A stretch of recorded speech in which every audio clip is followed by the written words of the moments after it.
早晨啊靚，又一個星期啦。今個星期咧就開始時間調一調，都係早上跑，但係今個星期可能即係安排嘅問題啦。我本身星期一係休息嘅，咁但係接下嚟幾日可能有啲安排調動嘅關係，所以調一調，聽日先休息。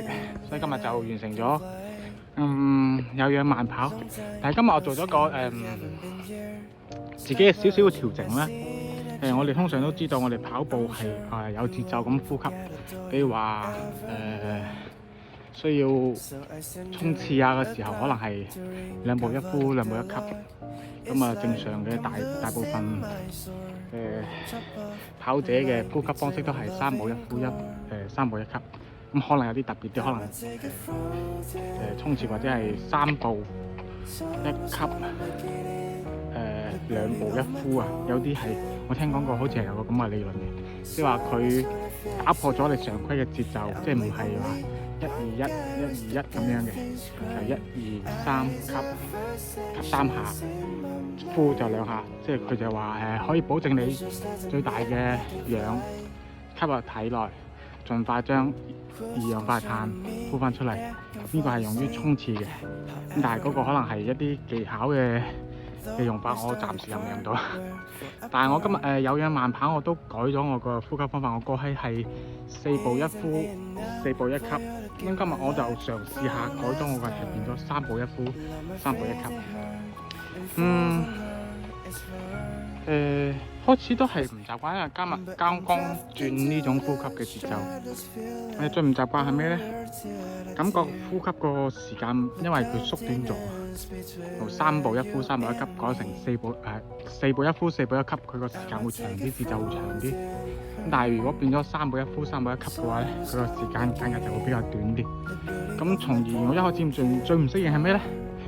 係嗰個心率上得特別快，上得特別快咩意思？可能我心臟未適應到呢種節奏吧。咁佢會感覺可能係我需要衝刺啊，或者係我要提速啊，所以佢將我個心率咧就往上調咗。但係咧跑起身嘅感覺咧，佢又唔係話特別有咩急促啊，成日我反而唔會覺得急促喎。可能係咪我能力嘅問題咧？就係我能力比較差，我感覺唔到咧。因為我反而係感覺3步一呼3步一吸，我節奏上咗嚟，感覺個腿嘅腳嘅感覺同埋我呼吸嘅節奏同埋身體節奏好似更加匹配啲。即係可能會唔會就係話每一個人佢自己嘅呼吸方式啊，或者係節奏啊，都係得唔一樣咧。可能呢個先至係我比較合適嘅一個呼吸方式同埋節奏。我仍然都係維持185嘅步頻，咁啊3步一呼3步一吸。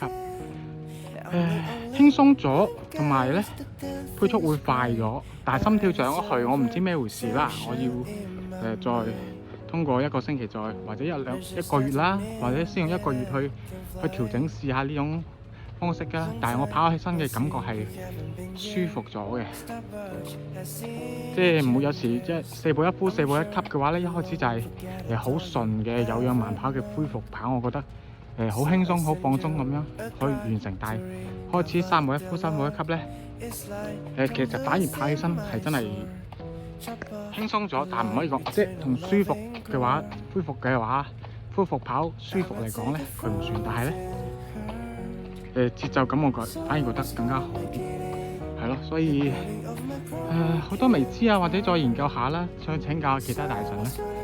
唔知你哋有冇其他特別嘅一種新嘅跑步體驗啊，或者有其他運動方面嗰啲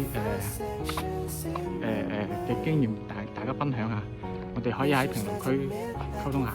我都係打波㗎，如果有各位有打球嘅、打波嘅，都可以留言同我哋一齊分享下㗎。你打咩位㗎？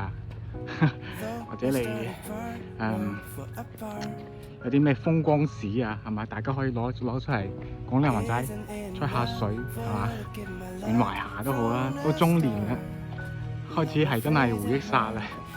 好啦，咁啊，今個星期咧就改咗少少嘢，咁啊亦都有啲新嘅體驗。